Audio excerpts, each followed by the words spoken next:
First ever factory outlet Mukunda jewelleries Kukatpally, Khammam, Kothapet, Somajiguda, Hanamkonda and Suchitra.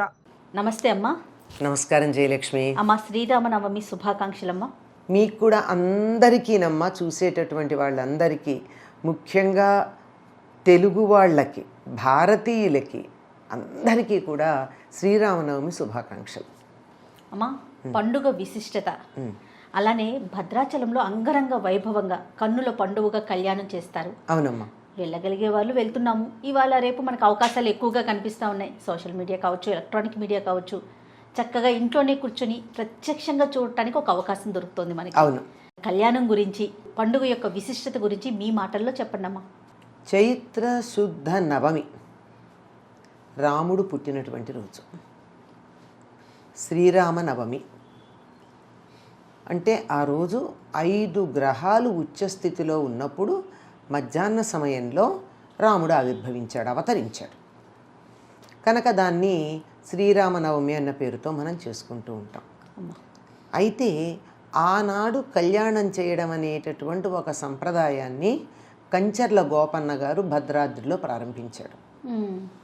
ఆయన కంచర్ల గోపన్న పేరు, కానీ రామదాసుగా లోకంలో ప్రసిద్ధి వహించాడు.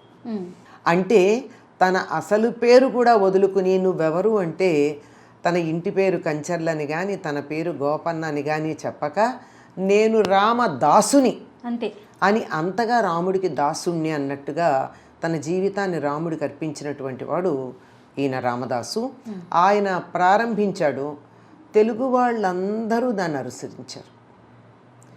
ఈ శ్రీరామనవమి నాడు ప్రతి గ్రామంలోనూ, ప్రతి ఇంట్లోనూ, గ్రామంలో ఒక చోట అని చెప్పడానికి వీలు లేదు, 4 రోడ్ల కూడలి ఉన్నటువంటి ప్రతి చోట, 4 ఇళ్ళు కలిసిన ఒక చోట, ఎవరికి వాళ్ళు ఇళ్లల్లో సీతారామ కళ్యాణం చేసుకుంటారు. ఇళ్లల్లో చేసుకోవడం కాక సామూహికంగా చేసుకుంటారు. తమ ప్రాంతంలో లేదా గ్రామంలో అంతా కలిపి చేసుకుంటారు. ఆలయంలో చేస్తారు. నిజం చెప్పాలంటే రామ మందిరం లేనటువంటి గ్రామం తెలుగు నేలలో లేదు. అంటే దేవాలయం ఉండకపోవచ్చు, బాగా ప్రతిష్టాది చేసినటువంటిది, ధ్వజస్తంభం మొదలైనవి ఉండి, లేకపోయినా సరే నలుగురు కలిసి కూర్చుని భజన చేసుకోవడానికి అనుకూలంగా ఒక రామ మందిరం లేనటువంటి గ్రామం ఉండదు. ఏ గ్రామంలో అయినా 4 ఇళ్ళు ఉంటే తప్పకుండా ఒక రామ మందిరం ఉంటుంది. అవును. అది అంటే ఇది కొద్ది రోజుల క్రింద వరకు ఉన్న మాటమ్మ. ప్రస్తుతం వాతావరణంలో అనేక రకమైన మార్పులు వచ్చాయి, కానీ కాస్త ఒక 40-50 ఏళ్ల పాత గ్రామాలన్నింటిలోనూ రామమందిరం ఉంటుంది. అందుకని తప్పనిసరిగా ఆ రోజు సీతారామ కళ్యాణం చేసుకోవడం సంప్రదాయంగా వస్తుంది. నిజానికి శ్రీరామనవమి అన్నది రాముడు పుట్టినరోజే. అవును. మరి ఆ రోజు ఎందుకు చేస్తారు అంటే ఎప్పుడెప్పుడు దేవతామూర్తుల కళ్యాణం చేయాలో మనకు ఆగమశాస్త్రాలు చెప్పాయి. అందులో ఒకటి వాళ్ళకి అసలు కళ్యాణం జరిగినటువంటి రోజున, లేదా వాళ్ళ జన్మ నక్షత్రం లేకపోతే తిథి ఆ రోజున, లేకపోతే ఒక దేవాలయ ప్రతిష్టాపన చేసినప్పుడు, బ్రహ్మోత్సవాలు చేసుకునేటప్పుడు, యజ్ఞయాగాది క్రతువులు చేసుకున్నప్పుడు, ఎవరింట్లో అన్నా ఏదన్నా శుభకార్యం జరిగినప్పుడు, ఓహో, లేదంటే నేను ఇలా కళ్యాణం చేయిస్తానని మొక్కుకుంటే అలా మొక్కుకున్నప్పుడు, ఇట్లా ఎప్పుడైనా చెయ్యొచ్చు. మనకి మాత్రం ఎంతగా అలవాటైపోయిందంటే కంచర్ల గోపన్న పెట్టినటువంటి వరవడి ఆ రోజే సీతారామ కళ్యాణం జరిగింది అని మనం గట్టిగా నమ్మేస్తాం. అవును. ఎవరైనా కాదని చెప్తే కూడా వీళ్ళే తప్పు చెప్తున్నారనేటటువంటి అభిప్రాయంలో కూడా పడిపోతాం. కానీ అది దేవాలయ ప్రతిష్టాపన అంటే బ్రహ్మోత్సవాలకు సంబంధించిందే కాక ఆ రోజు ఆయన పుట్టినరోజు గనక ఆనాడు చేయడం అలవాటైంది.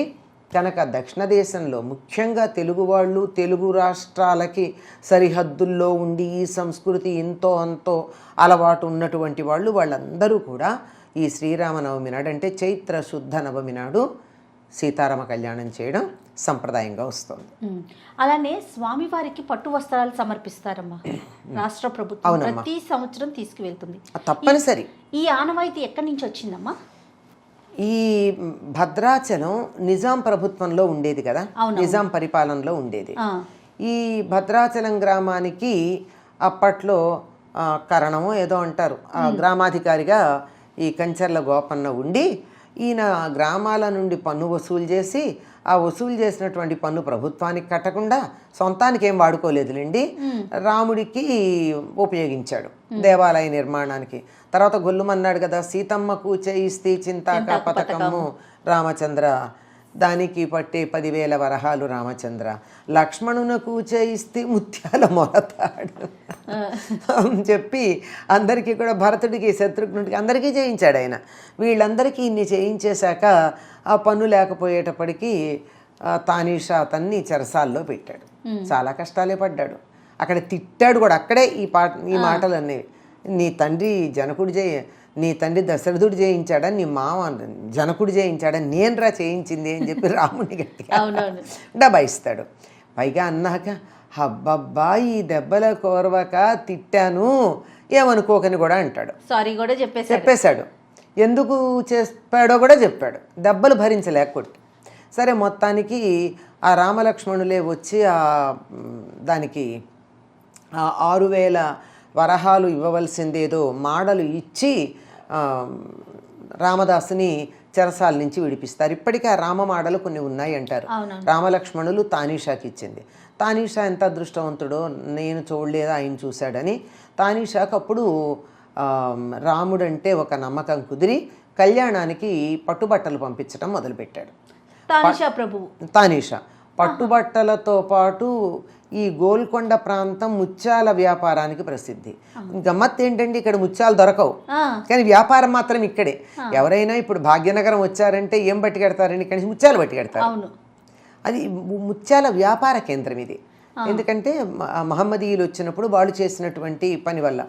అందుకని ముత్యాలు కూడా తలంబ్రాలలో కలిపిపోయడానికని పంపించటం ఒక సంప్రదాయంగా పెట్టుకున్నాడు. ముత్యాలు పట్టుబట్టలు పంపించేవాడు రాముల వారికి. ఇప్పటికి కూడానమ్మా రాముల వారికి కట్టేటటువంటి వస్త్రాలు కానీ, అమ్మవారికి కట్టే వస్త్రాలు కానీ మంచి పట్టు వెండి జరి అయితే తప్ప కడతారు. కాకపోతే కాటన్ అన్నా కడతారు కానీ నూలుదన్నా, పిచ్చి జరీలు సింథటిక్స్ కట్టరు అయ్యవారికి అమ్మవారికి. మంచిదైతేనే కడతారు, లేకపోతే కట్టరు. ఆయన చక్రవర్తి అమ్మా, మామూలా? ఆయన సర్వం సహా చక్రవర్తి, ఈ మొత్తం భూమండలానికి చక్రవర్తి ఆయన. అట్లాంటి వాడు ఇట్లా చౌకబారివి కట్టాడు. అందుకని ఇవి పంపించేవాడు పట్టు వస్త్రాలును ఇవి ముత్యాలు. ఆంధ్రప్రదేశ్ ప్రభుత్వానికి నిజాం ప్రభుత్వాన్ని అప్పచెప్పేటటువంటి సందర్భంలో అనేకమైనటువంటి ఒప్పందాలు చేశారు. ఇవన్నీ ఇట్లా ఉండాలి, ఇవన్నీ చేయాలి, ఇవి కొనసాగించాలని. అట్లాంటి వాటిల్లో ఒకటి ఇన్నాళ్ళు గోల్కొండ ప్రభువులు పంపించినటువంటి పట్టు వస్త్రాలు వాళ్ళ ప్రభుత్వం తమ చేతుల్లోకి తీసుకున్నటువంటి ఆంధ్రప్రదేశ్ ప్రభుత్వం కూడా పంపించాలి అని అడిగారని చెప్తారు. అప్పుడు ఉమ్మడి తెలుగు రాష్ట్రాలు ఉండేవి కాబట్టి ఆంధ్రప్రదేశ్ ఇంత 6 ఏళ్లే కదమ్మా, 6 ఏళ్ళ 7 ఏళ్ళు అయింది అంతే కదా అప్పటి మాట. దాన్నే మరి ఆంధ్రప్రదేశ్ నుంచి తెలంగాణగా మారిన ఎవరైతే ఈ భాగ్యనగరం, నిజాము, గోల్కొండ ఈ ప్రాంతం ఉందో వీళ్ళు తప్పనిసరిగా భద్రాచలానికి రాముల వారి కళ్యాణ సమయానికి పట్టు వస్త్రాలు, ముత్యాలు, తలంబరాల్లో కలపడానికి ముత్యాలు పంపించాలి. అది ఆనవాయితీ అలా కొనసాగుతూ వచ్చింది. అమ్మ, మనం ఇప్పుడు కళ్యాణాన్ని ప్రత్యక్షంగా చూడటానికి వెళ్ళినా, లేకుంటే ఇదివరకు కొరియర్లో కూడా వచ్చేవి మనకు బాగా గుర్తు అక్షింతలు, అలానే ముత్యాలు కూడా అక్షింతలతో కలిపి వాటిని చాలా జాగ్రత్తగా పెట్టుకోవాలి, బీరువాలో దాచుకోవాలనేసి చెప్తూ ఉంటారు కదమ్మా. అవునమ్మా. అది అంటే ఎట్లా, ఎందుకనమంటే స్వామి మీద నుంచి వచ్చినటువంటి ఆ ముత్యాలకు చాలా విలువ ఉంది అని చెప్పి జానక్య కమలామలాంజలి పుటే అని చెప్పి ఆ శ్లోకం ఉంది కదా. అవును. యా పద్మరాగాయిత, అమ్మవారి చేతుల్లో ఉంటే ముత్యాల తలంబ్రాలు పద్మరాగాల్లో ఉన్నాయిట. రాముల వారి తల మీద పడేటప్పటికల్లా ముత్యాలు తెల్లగా ఉన్నాయిట. అక్కడి నుంచి స్రస్త ఆయన శరీరం మీదకి జారేటప్పటికి నీలాల్లాగా ఉన్నాయిట.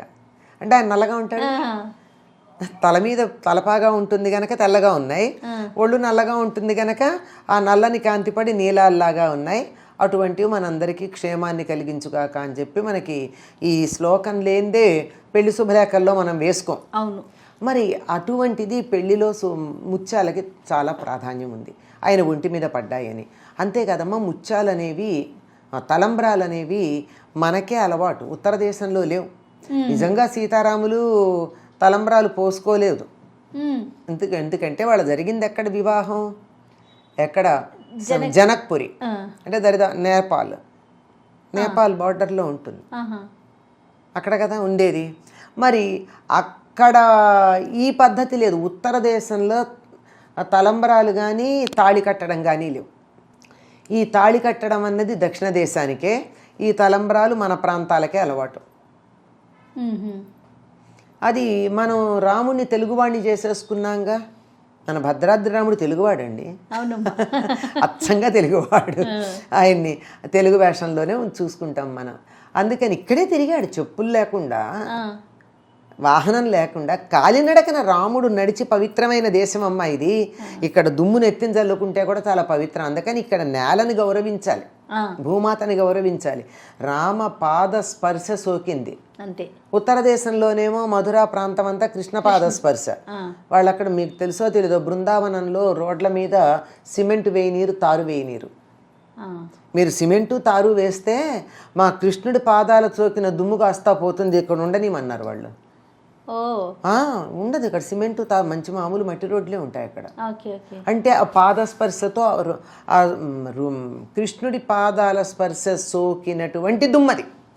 అలానే మనకి ఇక్కడ మనకి ఇదంతా కూడా రాముడి పాదాలు సోకిన స్పర్శ కలిగినటువంటి మట్టి నేల. ఈ ప్రాంతం అంతా అట్లా ఉంది. అమ్మవారు చీర ఆరవేసిన ప్లేస్ కూడా ఉందని మనం భద్రాచలం దగ్గర. అది ఇప్పుడు ఎందుకమ్మా, ఏ ప్రాంతం చూడండి దక్షిణ మన ఇక్కడికి వచ్చినట్టయితే ఇదిగో ఇక్కడ ఈ ఇలా వంకర వంకరగా ఉంటాయి ఆ రాళ్ళు. పర్ణశాల దగ్గరికి వెళితే గోదావరి ఒడ్డున ఎందుకు ఇలా అంటే ఆవిడ చీర ఆరేసుకుంటే ఆ మడతలు పడ్డాయి.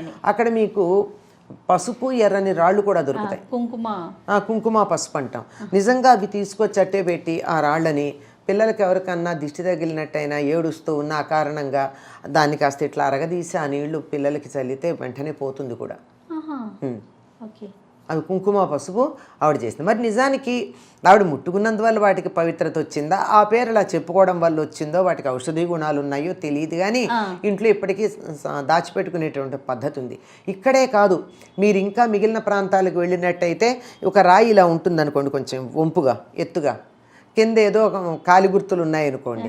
ఈ రాతి మీద రాముడు కూర్చున్నాడు, కింద పాదాల గుర్తులు చూడండి. ఇట్లా ఉన్నవి మనకి ఈ ప్రాంతం అంతా దక్షిణ దేశం అంతా చాలా ఉన్నాయి. ఎందుకంటే ఇక్కడ అట్లా తిరిగారు వాళ్ళు. అందుకని ఈ ప్రాంతం అంతా కూడా అట్లా తిరిగాడు కనుక రాముడు మనవాడు. మన పద్ధతిలో పెళ్లి చేస్తాం. మన పద్ధతిలో పెళ్లి చేసి ఆయనకి సీతాదేవికి ఆయన చేత తాళి కట్టించటం, ఇద్దరు పరస్పరం అక్షతారోపణం అనేటటువంటి కార్యక్రమం ఉంది. దాన్నే తలంబ్రాలు అంటాం. ఈ తలంబ్రాలు పోసుకోవడం జరుగుతుంది. ఇవి మంత్రపూతంగా సీతారాముల శరీరం మీద రాలి పడినటువంటి అక్షతలు గనక వీటికి ఆ శక్తి ఉంటుంది. అందుకని భద్రంగా దాచిపెట్టుకుంటాం. ఎవరివైనా కళ్యాణం జరుగుతుంటే, పెళ్లి జరుగుతూ ఉంటే ఆ తలంబ్రాలలో ఈ 2 అక్షతలు గనక కలిపినట్టయితే వారికి దాంపత్యం చాలా బాగుంటుందని విశ్వాసం.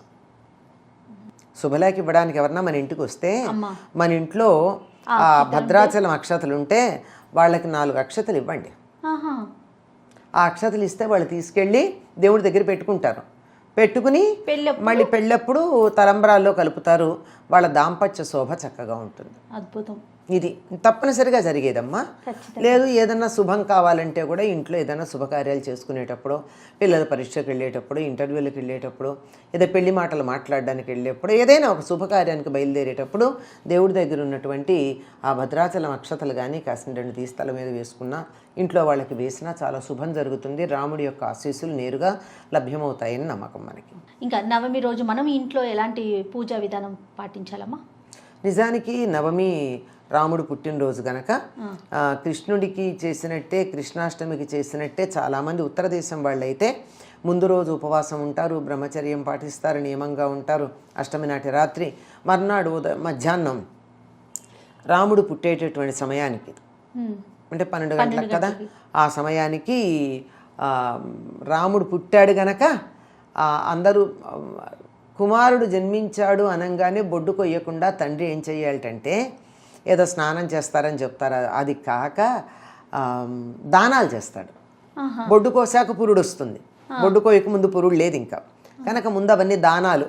ఒకవేళ వెంటనే చేయడానికి వీలు లేకపోతే ఇన్ని ఆవులు దానం చేస్తాను, ఇంత దానం చేస్తానని సంకల్పం చేసుకుని అప్పుడు బొడ్డు కోయడం ఉండేది. అప్పుడు ఇప్పుడైనా మనం అంత కావాలంటే మనసులో సంకల్పం చేసుకోవచ్చు, ఇంత ఇస్తాను అంత ఇస్తాను. పోనీ అందరికీ కొడుకులు పుట్టినప్పుడు అంత ఉత్సాహంగా చేశామో లేదో తెలియదు. రాముడు లాంటి కొడుకు కావాలనుకుంటాం కదా మనం, లేదా ఉన్న కొడుకు రాముడిలా ఉండాలనుకుంటాం కదా.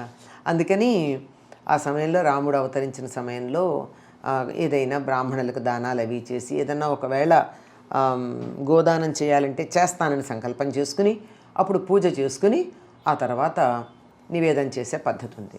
లేదు మేము కళ్యాణం చేస్తామండి, భద్రాచలం మాకు ఇష్టం, రాముడు మా దేశంలో తిరిగినప్పుడు మేము ఇక్కడ ఆయనకి శ్రీరామనవమి నాడు కళ్యాణం చేస్తామంటామా, కళ్యాణం చేసుకుంటారు.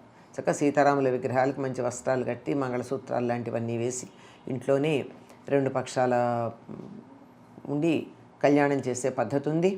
తప్పనిసరిగా ఆనాడు పానకం, వడపప్పు మొదలైనవి నివేదన చేస్తాం. అలాగేనమ్మా. మరొక్కసారి శ్రీరామనవమి శుభాకాంక్షలమ్మా. అమ్మ మీకు కూడా అందరికీనమ్మా. శ్రీరాముడు మనందరినీ చల్లగా చూసి మానవ జాతి ఎలా ప్రవర్తించాలో ఆదర్శం చూపించాడు గనక రామనవమి పండగ వేడుగ్గా చేసుకోవడంతో పాటు రాముడిలాగా ఉండే ప్రయత్నం చేద్దాం. ఉంటామని చెప్పలేం, ఉండే ప్రయత్నం చేద్దాం, అది చాలీ జన్మకి. నమస్తే.